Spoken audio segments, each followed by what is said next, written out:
Hello and welcome to Maplewood Farm. My name is Nancy. This is our 7th year homesteading here in Tennessee. And usually most days are just regular maintenance during the winter and early spring. But today is going to be a really full day and I thought I'd take you along with me. But first, chores.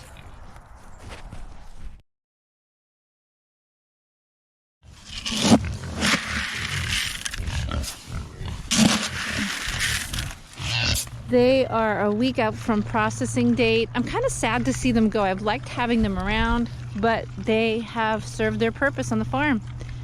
And now it's time for them to serve their final purpose, which is never a day that we take lightly.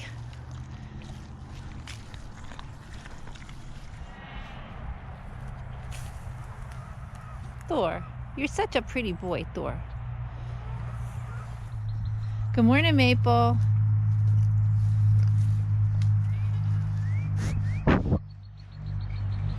Something I started doing last week was bringing the girls in individually, my goats, to feed them because I had to get the new mamas ready to be milked. They're not used to coming up on stand. My older girls, they got the hang of it. They know when that door opens, they're gonna get good stuff.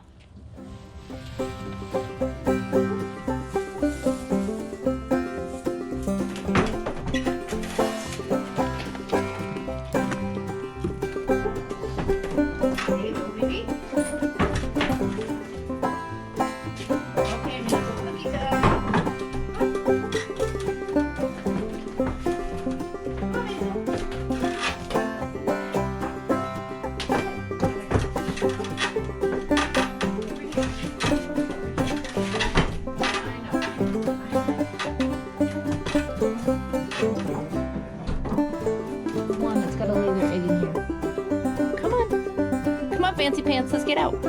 Come on, get your breakfast. Atta girl.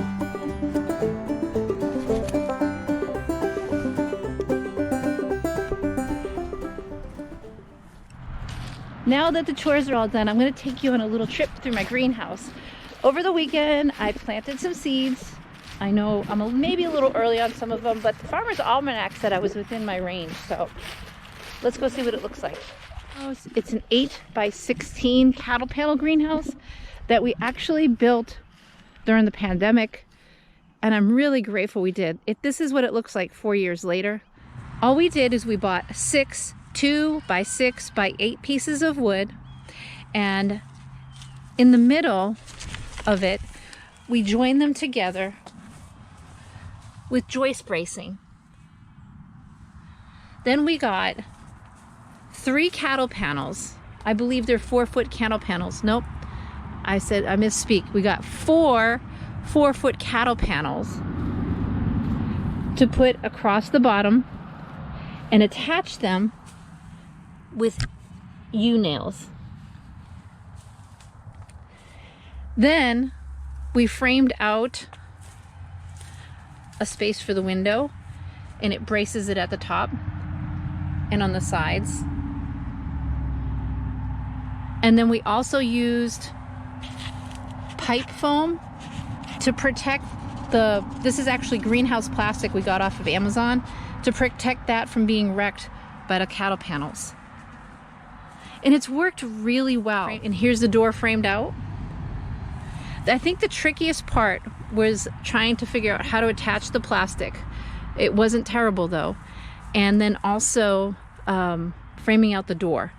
I had never done a door before. That's probably the most challenging part. But something else I wanted to show you. I've started my garden today. I decided I want to use my old seeds and see if they actually will sprout. So today I planted some tomato mortgage lifter tomatoes, and they're 2019 seeds.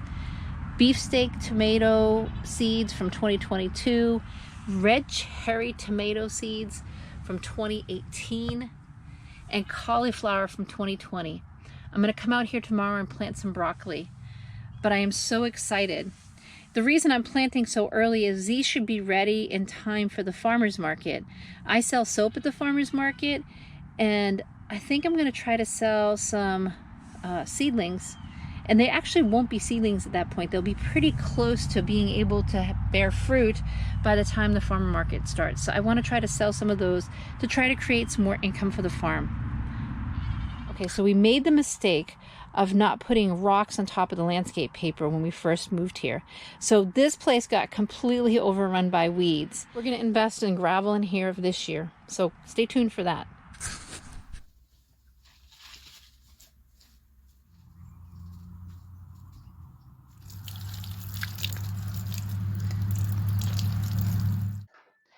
Next thing up on my list today is to take my pressure canner down to my local county extension to get it calibrated. That way there I'll be all ready for my canning season. All right, we made it to the local extension office. I'm gonna go ahead and bring the lid in. I'm not sure if they're gonna let me leave it here or they're gonna let me watch. If they let me watch, I'll show you how they calibrate a pressure canner lid.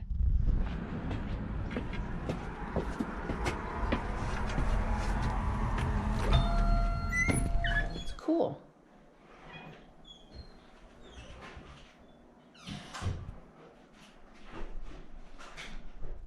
All right, now Miss Rebecca is going to go ahead and test my lid. They only need the lid, right? Yeah. Yes.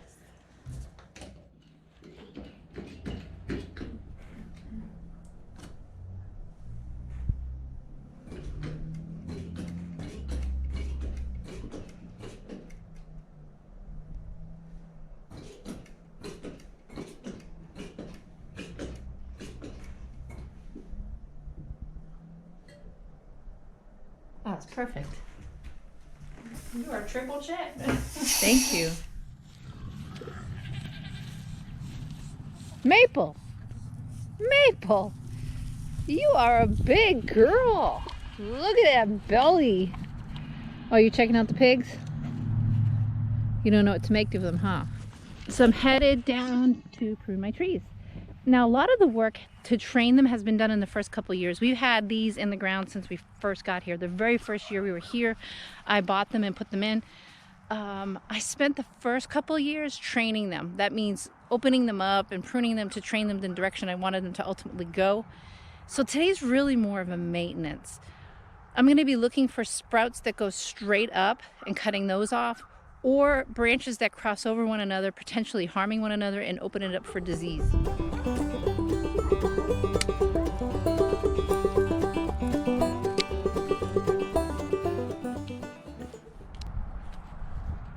I don't know if you guys can see the little buds are already starting to form on them. I want to show you something here. I have some rope tied to my trees and I had it anchored with a pallet. And this is to bring the branches down and more parallel to the ground. I did this last year and you could see it actually really worked. Don't. They still make me a little nervous. Hey. Okay.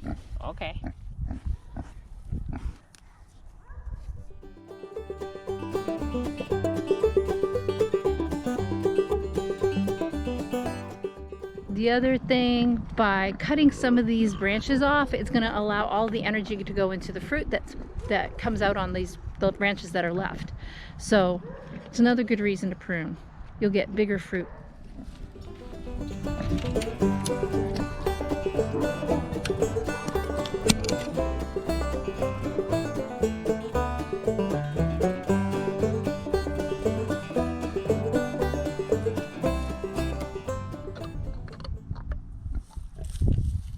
So he's either eating a pit from a peach or a black walnut. I'm not sure which.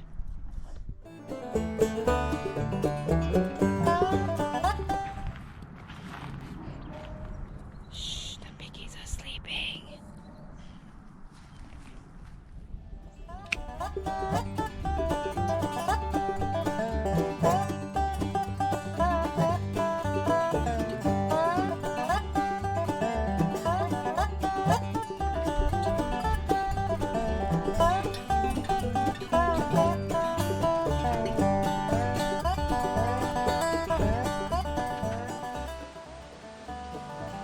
If you've enjoyed what you've seen today, be sure to like and subscribe for more great content from Maplewood Homestead.